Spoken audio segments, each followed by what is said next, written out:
Hello, everybody, and welcome to the Tarda Zone. This is the Tarda Zone Talks, and we're here to talk about the Radio Times because, again, they have released another whopper of an article. And over the last 5 years, Radio Times has, they've put out, let's just say, questionable articles, and we have no different here with this current article because I already see some comments in the chat, right? People saying, well, it had David Tennant and this, that, and the other, right? Forget about all of those arguments, right? Because we can dismiss this article in literally 2 seconds, right? People are forgetting something, and the Radio Times are obviously forgetting this when they factor in, their bull, which I'm going to read to you now in a minute. Number one, the Jodie Whittaker era was on a Sunday night. Okay? Now, if we just compare it to Peter Capaldi, nobody else. Peter Capaldi was on a Saturday night and had a lot of competition, whereas Jodie Whittaker's era had no competition whatsoever. And it was still being beaten in the ratings. Right? So this bull crap that it's the highest rated in 4 years, I think they said. I'll read the article for you, right? And then I'm going to show you something myself. This is typical of the Radio Times. Now, as I've been saying over the last couple of weeks, especially, is when it comes to the media, right? These are not journalists, they're activists, right? They don't look at things objectively anymore. They look at through their lens, right? Okay, it's always through their lens. They never look at things objectively anymore. They let their own ideology, their own biases get in the way when they're reporting on this. And by the way, this isn't by Hugh Fullerton, believe it or not. This article isn't by Hugh Fullerton, but it is by another bloke. And,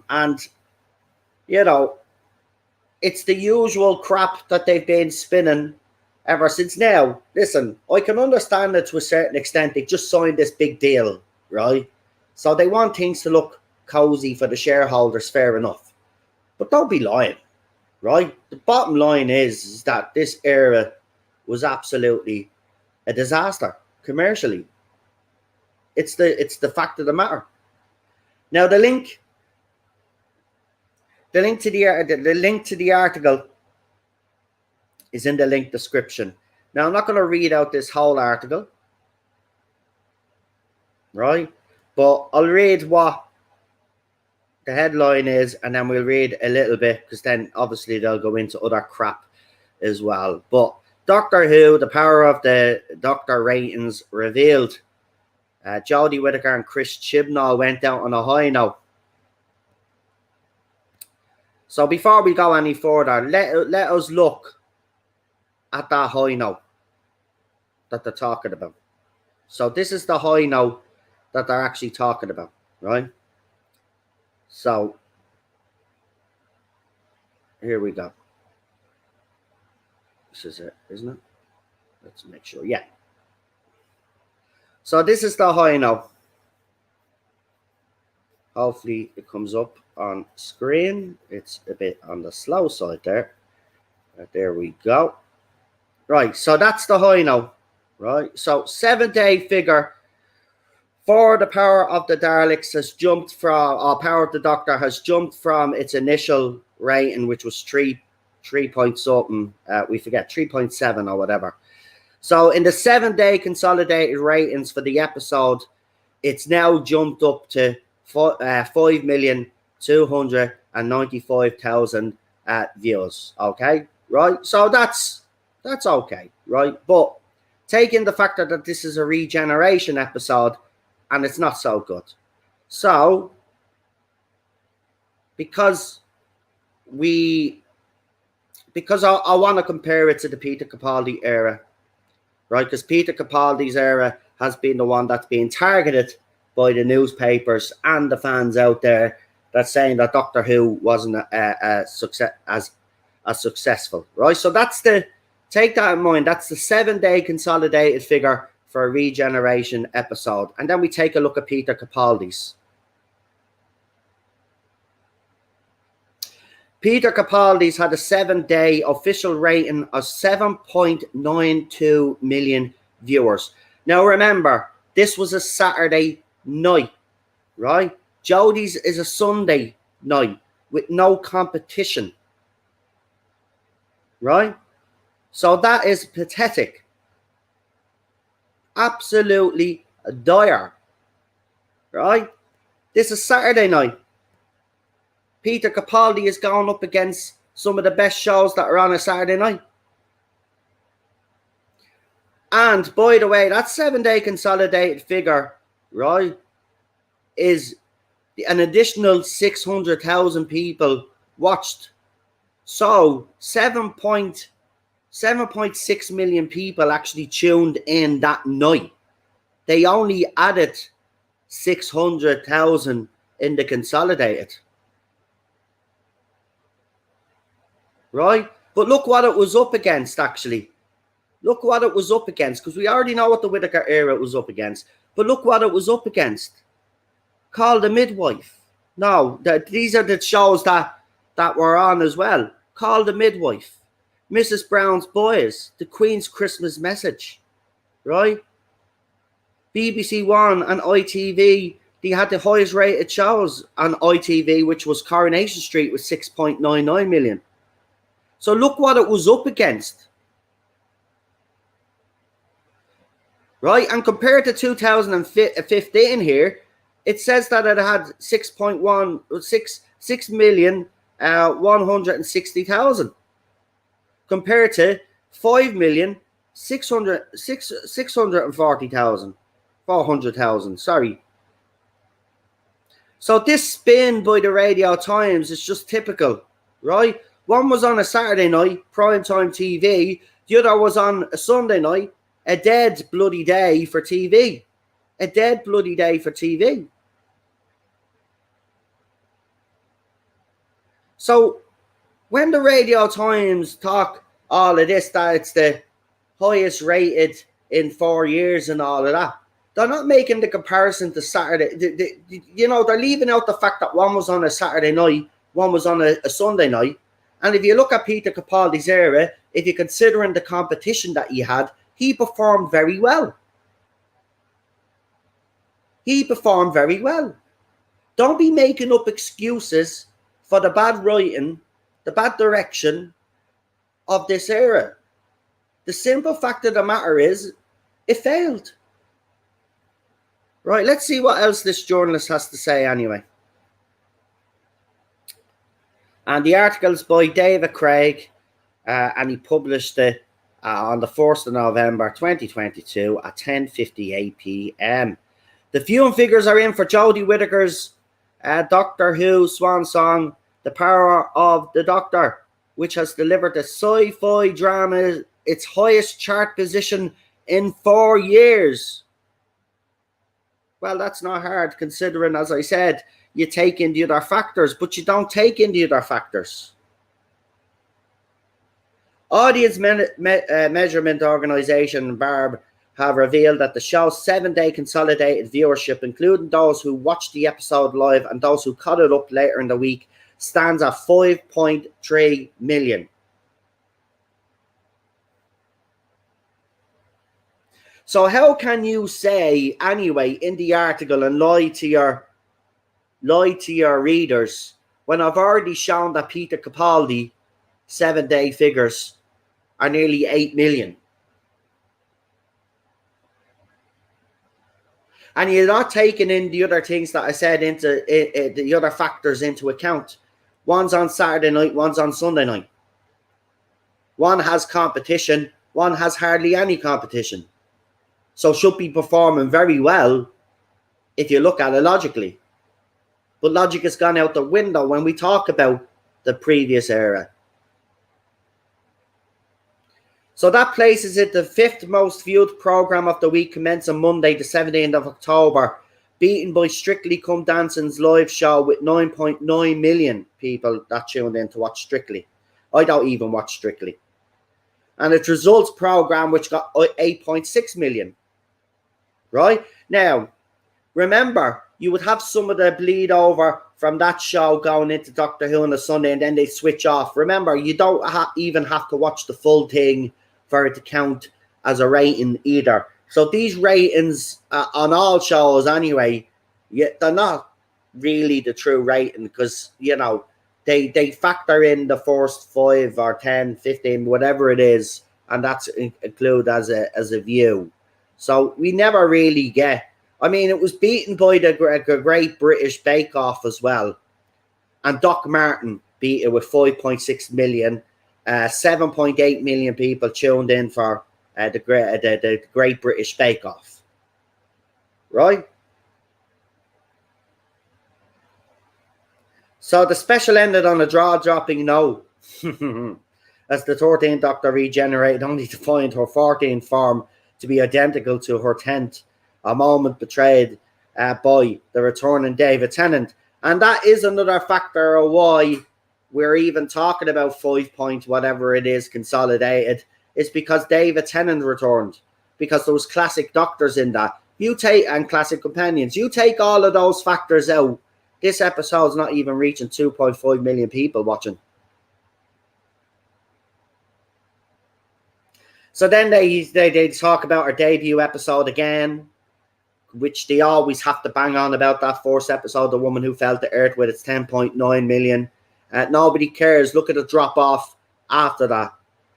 Then we had the New Year's Day special with Resolution. That was 7.1. So that was another special drop off. Then Revolution of the Daleks, 6.3. Another drop off. I don't know how this article and this journalist can actually lie to their viewers. Lie to their consumers.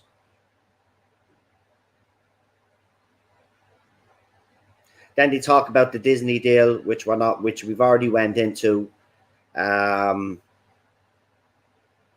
that's it really. It's a short and sweet article, but as you can see, the journalist here, or the propagandist, whatever you want to call them, doesn't take into account what I've just said.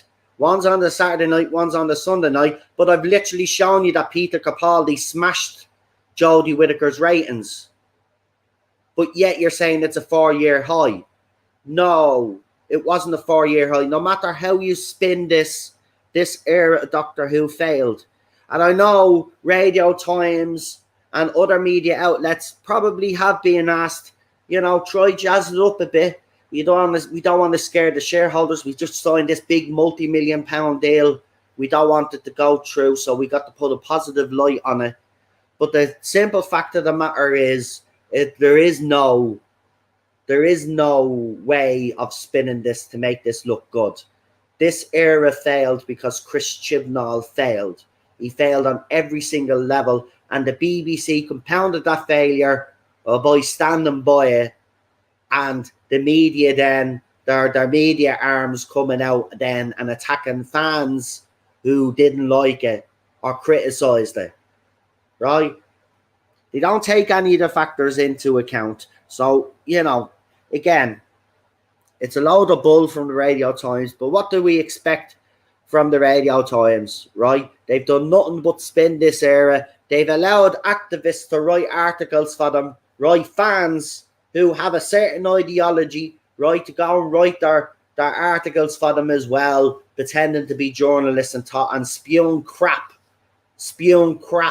about this show, bashing this show for the last few years. They give out to us about bashing the show. We've never bashed the show. We're trying to protect the show. Yous have bashed the show because, Doctor Who is not the right. It shouldn't be this way. The Doctor should be this. The characters, we should have more. This, that, the other. We change everything about Doctor Who. That's what yous have tried to do. We tried to preserve it. So that's why we've come out against all of this rhetoric. And this is more rhetoric again from the Radio Times. Look, they're a joke. They're a joke now. And watch, the wind will blow the other way. When RTD hopefully makes Doctor Who a success, when you see them then with their articles then, right, when they start talking about Chib's era again, right, they'll all come out then, all of a sudden they'll see the light and they'll tell the truth about it. And some have already begun that process. Don't listen to them. These are the people that put targets on their backs and told anybody that didn't like the previous era they were sexist, misogynistic, and all of this other rubbish. Absolutely ridiculous. They keep doing it every time. The spin, spin, spin, spin, spin. Absolutely laughable. They don't take any, as I said, these journalists do not look at these things objectively anymore, right? You're same with Black Adam, right? They're all a bunch of racists, if you ask me, because look at their rating compared to the audience score, right? They hate Black Adam. They hate Black Adam. So why do they hate Black Adam? Right? Because they decided with that movie to just stick with the story or whatever and not inject politics into it. And because they didn't do that, they don't like the movie, right? So you look at the startling difference between the audience score and the media, right? And they've done the same with Maverick as well, haven't they? Right? And other movies out there in the past, like Sonic the Hedgehog, right? They slammed that movie, right? A kid's movie. A family movie, I should say. They slammed that movie. Oh, I went to see Sonic the Hedgehog, but I think I'm going to bring me husband and me son to see Birds of Prey. Do you remember all of that crap that was coming out when that movie was out? Right? They call us racist because we don't like Arton. So I'm saying it. Well, then if you don't like the movie Black Adam, right, and he's given us such a low critic score, well, then you must be the racist because that's how it works now, isn't it? Isn't it? Or maybe you just didn't like the movie. Or maybe you didn't just like what was going on, right? That's okay to be able to feel like that. But for these past 5 years, and it's been going on longer than that, but in the Doctor Who fandom, oh no, you can't say anything critical. Can't say anything critical, but the media can. The critics can. But when the audience do it, oh, they're racist, misogynistic, they're this, that, and the other. Hypocrites. Hypocrites. Absolutely ridiculous they are. That's why, look, media for me, as I said, look, there are some good YouTube channels out there. My advice is, if you want to know about TV show, movie, there are genuine YouTube channels out there that don't have any agendas. Go and watch them. They will be the best judge. They will give you the best review of a movie, you know. But in fairness, I would say go and watch the thing yourself before you even look at any reviews or you listen to anybody's opinions on these things. Because we've gotten into this kind of thing where that happens quite a lot now. Whereas people used to go and check these things out for themselves, but they take the word of every YouTuber out there. Remember, we all have different tastes, including me, right? So you won't know until you actually watch the program or the movie yourselves. You know what I mean? So I would tell people and encourage people to watch these things for themselves before they go and listen to other people telling them what they think about it. Because then your opinion gets skewed by those other people, doesn't it? Anyway, let's see who's in the chat. We won't use StreamYard for the chat. I've got the YouTube thing here. So we have Lee in the chat. We got Ezra in the chat. We got Andrew in the chat. Sadako is in the chat. Unknown is in the chat. JWC Reviews is in the chat. Scottish Stavros is in the chat as well. Welcome, welcome, welcome. Alison is in the chat. Retro Dicky is in the chat. Jamie, welcome. Nice to see you. Peter Harrington is in the chat as well. And we got Lee Halford, whose message is being held because apparently you cannot say bull crap, bull poo in the chat, unfortunately. So I'll have to, because I don't want to get into trouble, but I get what you're saying. So he basically said I could say it on stream. So I'll just read out his chat because I'll have to remove it. So it's basically, I ignore the wider media. The only genuine YouTuber is you, Noel. Everyone else has a bullshit agenda. And I appreciate that, Lee. No, you're grand. Listen, it's not you, man. It's YouTube. You know me, man. I'm at the reading it out. Like, it's just they're very strict on YouTube now, unfortunately. So, as I said, I'll still understand what you're saying. So if you say bull crap instead of bull, the other one, then that should be okay. And even if it's held, I'll put it in because it's bull crap. You know what I mean? But that's YouTube. Oh, that's YouTube for you. They're just a pain. They're just a pain. Don't worry about it. It's all good. It's all good. But thanks for that. I really appreciate that. But there are some other YouTubers out there as well. There's not just me. Gobby Guy, as I said, Daniel, people that cover Doctor Who, Dan from the Space Book. You know, there's no agenda there. You know, so go and check those people out as well because, yeah. Watch it yourself. Yes, I've seen some negative videos about the Rings of Power. I decided to watch myself. I didn't think it was that bad. It's not the greatest show either. That would be a fair assessment of it. Oh my God, they've literally blocked someone who put a bull and a poop emoji. No, that's not happening. I'm putting it in. What the hell? There you go. There you go. We can't be having that nonsense. Yeah, listen, I was the same with Loki and WandaVision. A lot of people were saying that those shows were rubbish. But I went and watched myself and I enjoyed them. So, like, everybody has different tastes. You know? Everybody, that's the thing. I think we've forgotten that. Everybody has different tastes. You don't have to say, sorry, you shouldn't have removed it. I put it up because I wanted to say I left it in. There, look. It'll come up on the screen now. Hold on. It should come up on the screen. I'm a little bit behind, I think, on this. There, see? I put it up on the screen. You shouldn't have removed it. Oh, he's saying sorry. There's nothing to be sorry about. Oh, Jesus Christ, YouTube. You're getting ridiculous, YouTube. Sort that crap out. Come on. Anyway, yeah, I mean, look, you have to go and watch these things. You have to go and watch these things for yourself.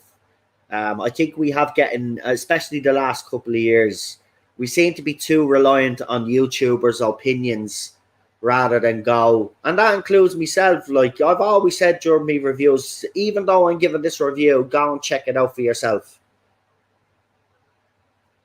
There you go. JWC Reviews said Loki and WandaVision were poor, but it's a matter of personal taste, not big on the extended universe. It's look, exactly. We all have personal tastes. Some people did find those shows poor. I actually found them quite interesting, and I found myself enjoying them. But that's just it. It's personal taste.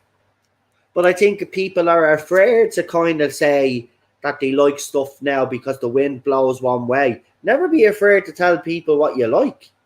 Like I got stick for liking Loki and WandaVision, but it didn't stop me from watching them. It's the same with Quantum Leap right now. A lot of people hate that show, but I'm actually quite enjoying it.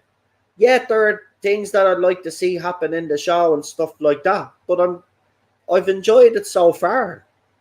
Now, some people might think it's an abomination and it should never have happened. Fair enough. I've watched the original Quantum Leap. It's not as good as the original. Never will be. But to me, I think they've given it a good go here. It'd be nice to see, hopefully, they can work out something with Scott Beluga that he can turn up, because the way the show is going, it wouldn't make any sense if he doesn't turn up at some stage.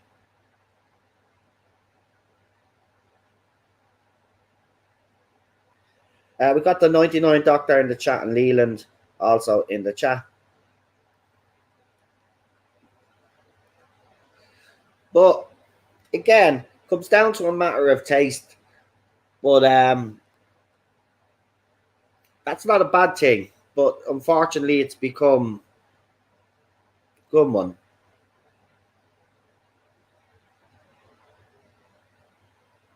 Quantum Leap is better than Rings of Power. I think we can both agree on that one. I think we can both agree on that one. Absolutely. Absolutely. I just say, look, I'd say to people, you want to get into Lord of the Rings and stuff, and that whole thing, read the books. Read the books. And the Peter Jackson movies, especially the Lord of the Rings trilogy, if you get the extended versions, they're actually very, very good. The Hobbit movies not as great as the Lord of the Rings, but compared to the Rings of Power, it's Oscar worthy. And I mean, the first Hobbit movie was actually great. It's just, it should never have been a trilogy. Maybe.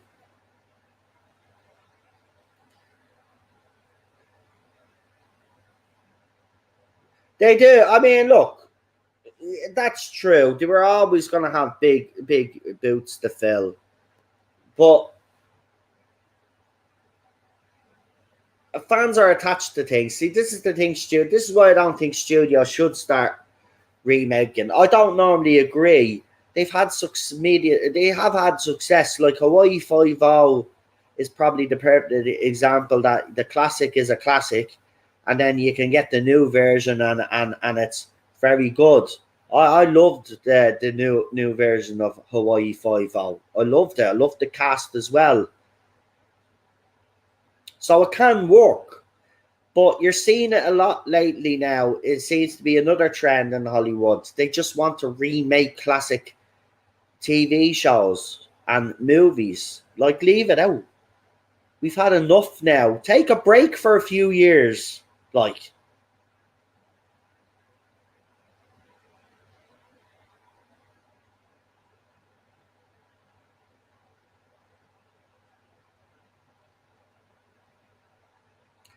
I quite like the Hobbit trilogy, to be fair, says Daniel. And Leland says, I think Hobbit films suffered from video game merchandising.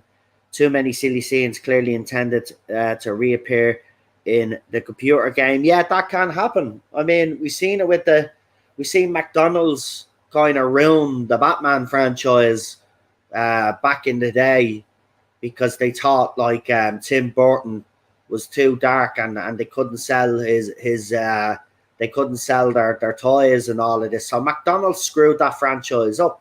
By the third movie, it became silly because, you know, they wanted the characters to appeal for their Happy Meals and all of this. Should never let a food company dictate your movie franchise, because we would have had a totally different Batman trilogy under Tim Burton anyway. Missed opportunity there. Yeah, well, it's the people that they're hiring. The people that they're hiring are not as talented as they used to be. That's the problem. That's the problem.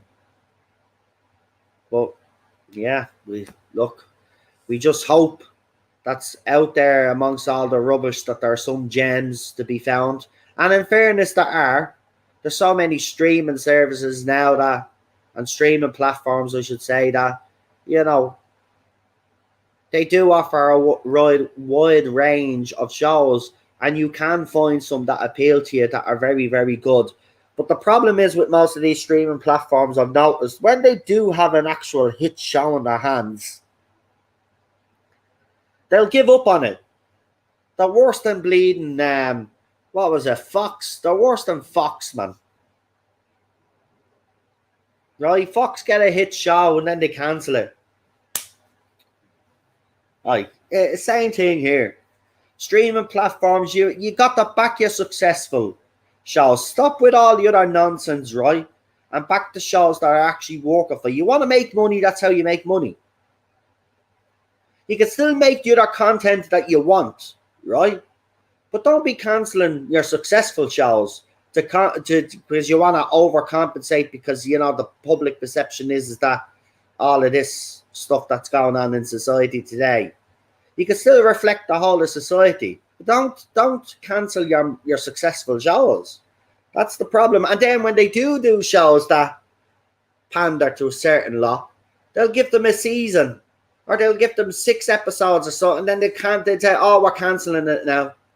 We're canceling. There's a box tick now. Oh, but we're cancelling it." They don't care, right? And I think Chris Chibnall proved that he didn't care. The last episode showed, the Centenary showed he didn't care.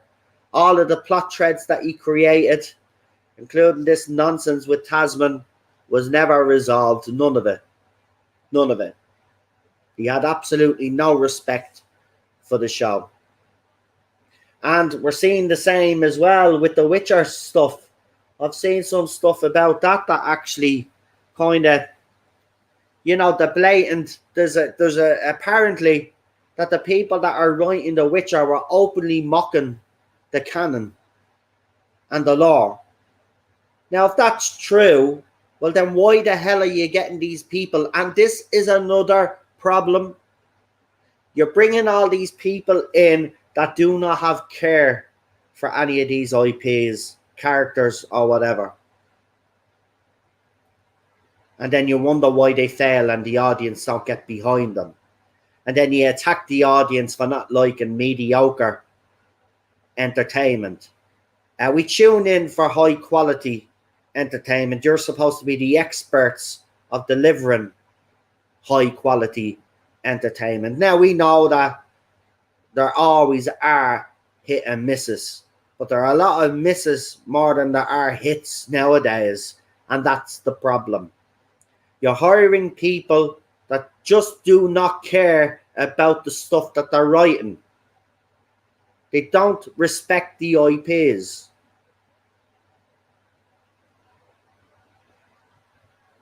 So, you know, get your act together. You want to make money? We're all telling you. YouTubers, fans on social media, wherever they are telling you how you make money, how you please the audience. But you ignore them every time. And then once in a while, a studio will listen to its audience, right? Or a studio will decide just to make a movie because they want to make a movie to make it fun and action-packed. And we've seen that with Maverick. We've seen that with Sonic the Hedgehog, right? Those 2 movies were highly criticized by some so-called critics out there and fans. And why? Because they didn't have messages in them. And if there's no message in them, well, then they're crap. Wrong. You can represent, you could do all of that by not making a big deal out of it. You can have characters in these movies and shows and not make a big deal out of it, and actually give them great character development and give them good dialogue where they're not coming across as the worst, they're coming across as unlikable. Because again, this is another thing that you fail at. A lot of these characters that you do create or you swap, it doesn't matter whether it's gender swap or race swap, what ends up happening is then they're insufferable. Their characters become something else than what they were supposed to be because you want to inject some sort of message. Again, wrong strategy. I mean, look, personally speaking, this cannot go on for any longer, but it's gone on a lot longer than I thought. But this cannot be sustainable. It can't be. This is why the market is oversaturated with everything, with loads of TV shows, and then you have franchises that are making show after show after show after show after show because they just don't have the ability to create something great. So they put out all this mediocre stuff and they pander to people to try get an audience, and then it ultimately fails because they don't respect those characters that they brought in, or they kill them off, or they, you know, just like what Chips did with the Tasman thing, never gave it a resolution. It was never a thing in the first place. It was a fan fantasy. Because she was Yaz was supposed to be originally with Ryan Sinclair. But as Chip said in his own words, we're going to play around with it. He had no respect for it, just like he had no respect for the Timeless Children arc. He never finished that either. He just, this is what they do. This is what they do. And we actually have people defending that, by the way, saying that the fact that he didn't address it, there's the mystery.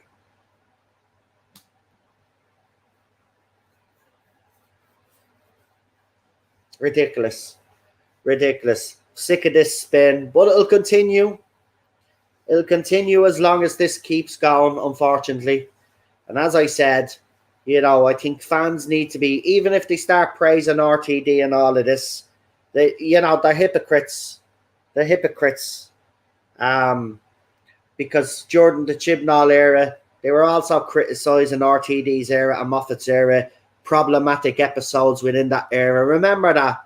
We don't forget these things, and the media think that we'll forget. We have not forgotten what's happened the last 5 years, and we remember everything, every article and everything that was said.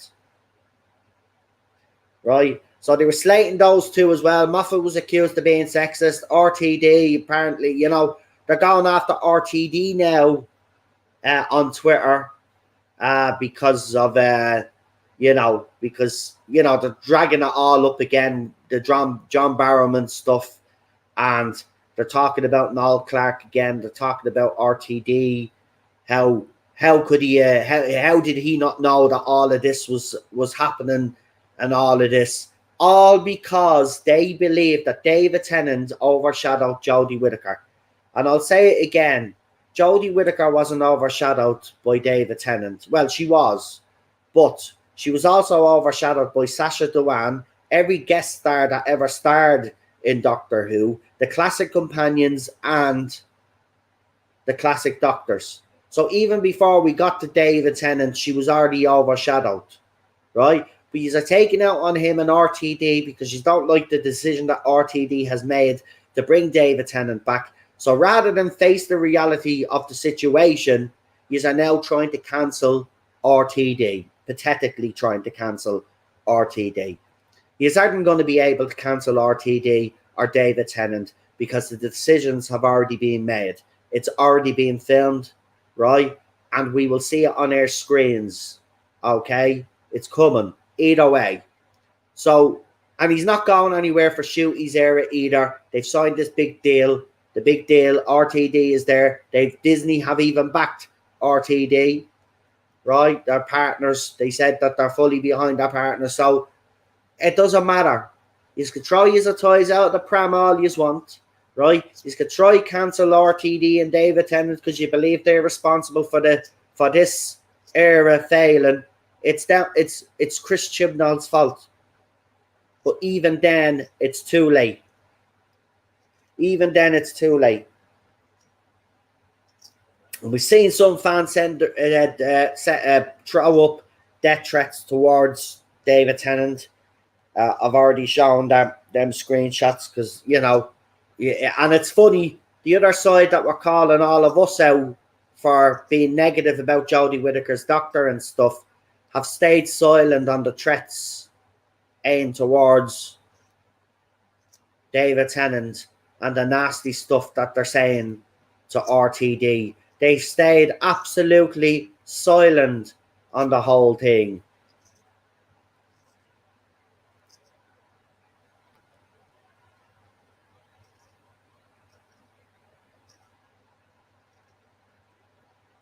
Well, that's fair enough, Mika, if that's how you feel. But, as I said, until you see what's on screen and what he produces, I mean, you don't know whether it's going to be good or bad. But I get the fact that you don't want to watch because you want to keep the good memories you have of David Tennant and RTD. That is understandable. But I honestly believe we should wait and see what is produced first before we start criticizing, because you never know. We could enter into a second golden era of Doctor Who under RTD.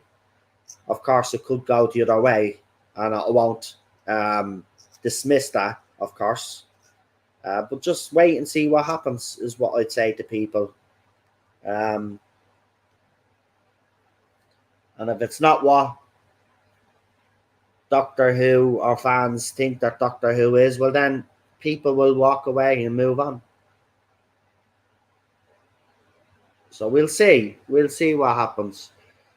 But anyway, we'll wrap it up there because, you know, as I said, I seen this article and, you know, I laughed. I have to be honest, I laughed because you can clearly see the journalist, and if you read the whole article, it's a short article anyway, but if you read the article, he doesn't take in any of the factors that I spoke about, right? And I already showed you. And just to remind you one last time before we do leave, obviously, we will show you this screenshot one last time.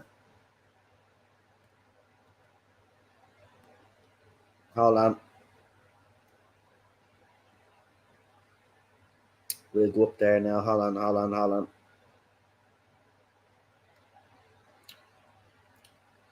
So,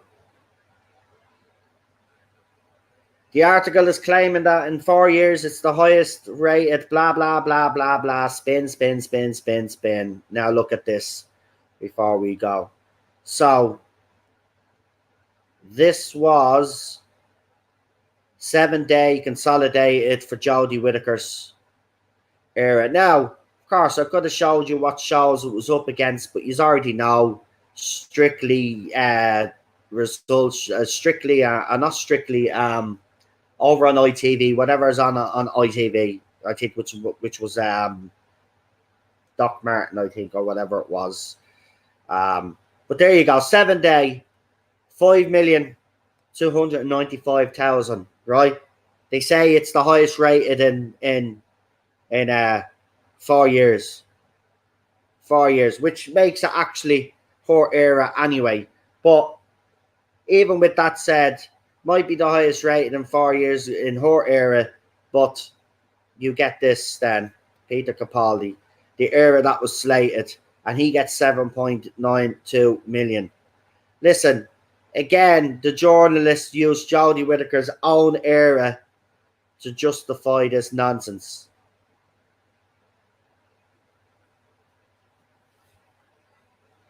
Like, who is kidding? Who is kidding? It's time that we just stop. Look at. Go and watch these things for yourself from now on. There's no point in journalism. Journalism worldwide has gone to the dogs. Every single journalist out there has an agenda, has their own personal ideology. They don't look at things objectively. They stopped looking at things objectively a long time ago. So go and watch these programs for yourselves, these movies for yourselves, and make up your own mind. It is always the best way to do things. And that's the same with listening to YouTubers like me. I might have an opinion on a TV show. I might like it. Yeah? But don't take my word for it. Go and watch it for yourself. And then obviously if you agree with me, you can say, oh, listen, no, you are right about that. That's the way it should go. But we're over-reliant on the media. Well, not anymore. I think fans have woke up about the media. But we are over-reliant on listening to YouTubers' opinions on these things before we even watch. You should go and watch these things for yourself first. And then if you go and listen to your favorite YouTuber, and then if you actually agree with what they say, then you have that in common. But that's the way it should always be anyway. But we'll leave it there, as I said, because I'm off to have a lovely stew now. I made, because the weather has gone a bit cold here. They talk about all this nonsense with climate change. Well, I can tell you for November, we're getting November weather. Where we've gotten a bit of sunshine, a bit of breeze, a bit of rain. Absolutely cloudy as crap now. It's going to pour down any second. But I've got a nice, lovely bowl of stew that I'm going to have. Vegetable stew. So yeah, that's what I'm going to have, and I'm going to enjoy it. And yeah, that's what's for my dinner anyway. So I'll leave it there. Thank you for tuning in. Enjoy the rest of your evening, wherever you are in the world. And yeah, we'll see you again soon. I mean, look, there'll be plenty of stuff to talk about because Radio Times and all these other media outlets just can't help themselves. I mean, look, I'll just say to the me, leave it out now, right? It's time to stop flogging a dead horse, right? Even the social media accounts are as well. It's time to stop flogging this dead horse now, right? It's done. Time to move on, draw a line under it, and let's move forward and look forward to the RTD era. Okay? That's it. Anyway, I'll see you all soon. Have a good one. Thanks for joining me. Don't forget to like, share, and subscribe. And if you're a new subscriber, because we've gotten a few new subscribers over the last couple of days, welcome to the channel. I hope you like the content. Even if you don't, you give your opinion. That's what we're here for. I don't, unless you're being nasty, you're all good. That's all we ask. People respect other people's opinions, and yeah, that's it. Right, so we'll see you soon. Have a good one. And yeah, we'll leave it there. Bye.